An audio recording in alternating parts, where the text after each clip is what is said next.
এবারে শীতের সেরা পিঠা দেখতে যেমন লোভনীয়, খেতেও অসম্ভব মজার।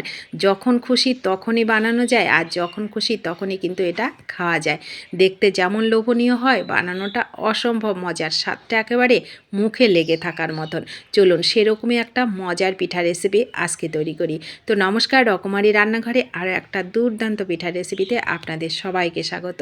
তো দেখুন, এটা তৈরি করতে আমার লাগবে সুজি। আপনারা কিন্তু চালের গুঁড়া দিয়েও করতে পারেন কিংবা ময়দা দিয়েও করতে পারেন, যেটা হাতের কাছে থাকবে সেটা দিয়েই করে নেবেন। একটা ডিম নিলাম এক বাটি সুজির সাথে। এখানে স্বাদটা আরও বাড়ানোর জন্য আমি গুঁড়ো দুধ দিলাম 3 চামচ মতন, স্বাদ মতন লবণ দিলাম, হাফ চামচের মতন বেকিং পাউডার দিলাম। বেকিং সোডা দেওয়ার কোনো দরকার নেই। স্বাদ মতন চিনি দেবো। এবার ভালো করে শুকনো উপকরণ ভালো করে মেখে নেব। শুকনো উপকরণ মাখা হয়ে গেলে এখানে কিন্তু কোনো রকম আমি জলের ব্যবহার করব না। আগের থেকে দুধ জাল করে রেখেছিলাম, সেটাকে ঠান্ডা করে নিয়েছি। ঠান্ডা করা দুধটা, গাঢ় দুধটা এর মধ্যে দিয়ে দেবো। এই গাঢ় দুধটা দিলে অসম্ভব মজার একটা স্বাদ হয়। তো দেখুন, এখানে যে ডিমটা ছিল, ডিমের আষ্টে গন্ধ যাওয়ার জন্য আমি এখানে একটু লেবুর রস ব্যবহার করলাম। লেবুর রসটা দিলে খুব সুন্দর একটা ফ্লেভার হয়, আর ডিমের কোনো রকম কিন্তু গন্ধ থাকে না।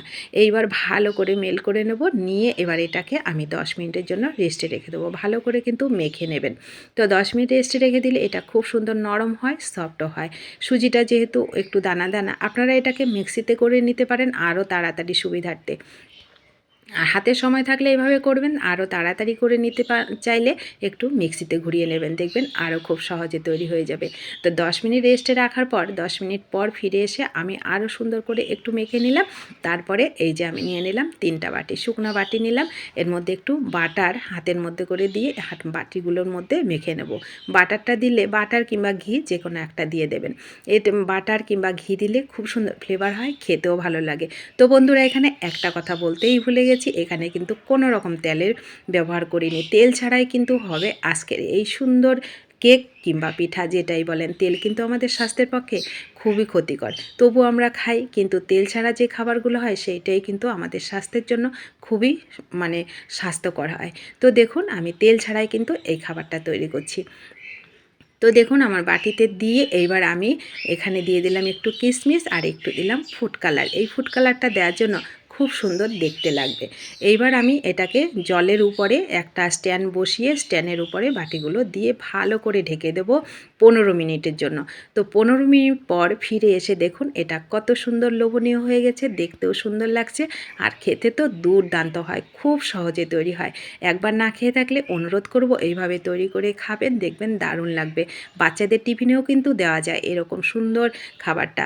বাচ্চারা খুব খুশি মনে খেয়ে নেবে, আর এই সুন্দর কালারটা দেখলে তো আরও খুশি মনে ওরা খেতে চাইবে, আর আপনাকে আবার বলবে মা আবার তৈরি করে দাও। এত মজার খাবার।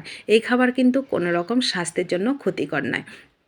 তো কেমন লাগলো আপনাদের কাছে অবশ্যই কমেন্ট করবেন। দেখুন কতটা সফট আর কতটা নরম হয়েছে, আর কতটা স্বাদের সেটা আপনারা যখন তৈরি করে খাবেন তখনই বুঝতে পারবেন।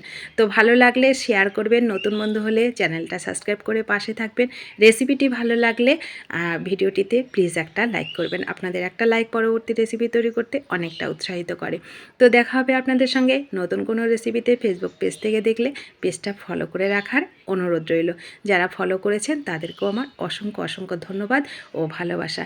আমি একটা ভেঙেও দেখালাম, দেখুন কতটা নরম আর কতটা সফট হয়েছে, আপনারা দেখলেই বুঝতে পাচ্ছেন। দারুণ স্বাদের খাবার কিন্তু।